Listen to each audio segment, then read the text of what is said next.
What up? It's Jimmy from odds.com. This is a clip from our big NCAA basketball show. Check out the entire show. Hit the link at the bottom of the screen. It's available exclusively on odds.com. And we roll on 7 p.m. Eastern. We head to the Big Ten. Number 5 ranked Illinois Fighting Illini, 16-5, 12-3 in the Big Ten. At Michigan State Spartans, 11-9, 5-9 in the Big Ten. We hit to the Breslin Center, East Lansing, Michigan.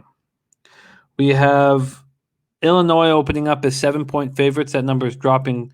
It's dropped to 6.5, and the indicator books have moved it to 6. This total opened up at 144.5. That's where it stands now. One book's hanging at 145.5. Illinois won 7 straight, coming off an extremely impressive 94-63 win at Minnesota.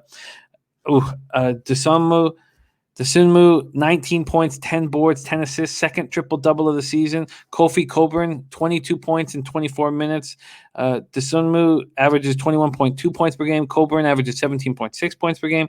They turned the ball over just 10 times. They shot 56.1% from the field, 50% from three. That is a recipe for winning basketball. This offense is humming. They score 81.8 points per game. 17.1 assists. They shoot 50.6% from the field, 39.3% from three, and 69.2% from the stripe. Michigan State snapped their 2-game losing streak with a surprise 78-71 win at Indiana on Saturday as 7-point dogs. Aaron Henry didn't leave the floor, put up 27 points. He's averaging 15 on the year. The only other player averaging double digits, Joey Hauser at 10.2.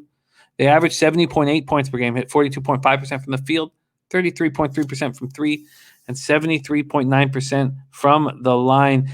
Illinois, Michigan State. Max, let's roll. Max, I think you're on mute, my man. Jim, I would be looking at Michigan State full game, but as you said, the line has moved off at 7. So now I transition to my secondary play in the game, which is going to be an Illinois first half play. Plain and simply, Jim, even though Michigan State's burned your money at home as a favorite, they're not that in this situation. I think that they're not going to win the game. I don't think that they're going to pull the blanket over 2 quality Big Ten teams' eyes 2 games in a row like they did against Indiana.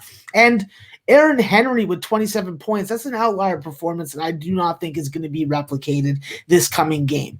I do think that Michigan State is going to have some elevated scoring success with these 4-guard lineups and being able to throw Marcus Bingham out at the 5. He's mobile enough and he's able to give you some versatility and rim protection that you can run a little more on your opponent. I think that hurts Joey Hauser with his minutes because obviously he's better when he can trail the transition action or he can get the ball on the top of the paint or on the low block.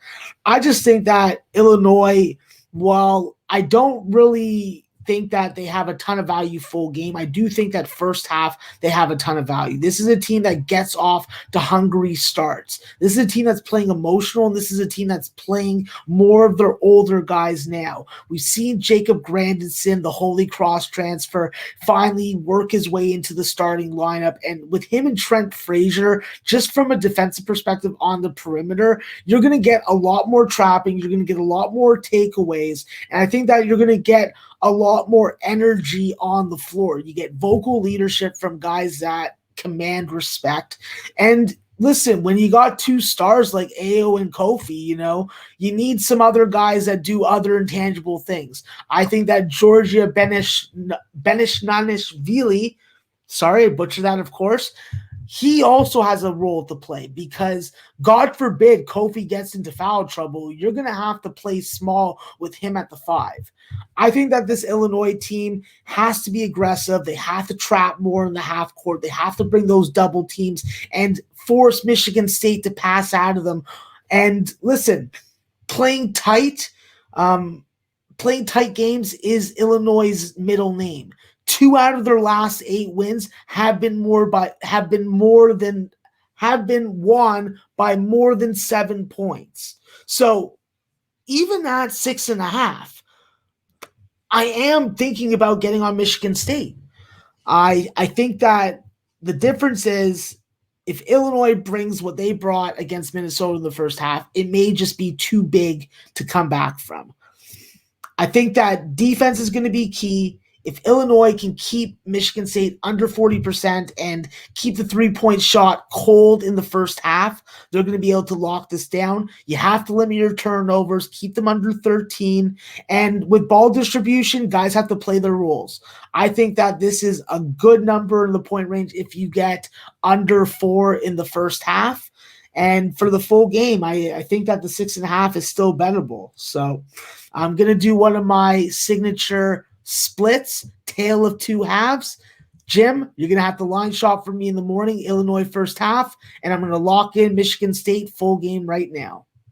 Well, I can get you low juice. There was one site, see which one it was, that was giving you the 6.5 for cheap, and it was BetMGM. BetMGM giving you the plus 6.5 and minus 105. Yeah, I'll take it. That's fine by me. So we have the Fighting Illini first half minus 4, and we have the Michigan State Spartans plus 6.5 at minus 105. Max, do you think this is possibly one of those cases where there's U-shaped movement, where we wake up tomorrow and the public starts hammering Illinois? Yeah, I definitely think that that's going to be the choice for your average guy who's throwing your $10 bet on a game or $20 on a game. Yeah, 100%. Illinois first half minus 4 is the max for Max. And Michigan State Spartans plus 6.5 at minus 105. That is Big Ten action at 7 p.m. Eastern.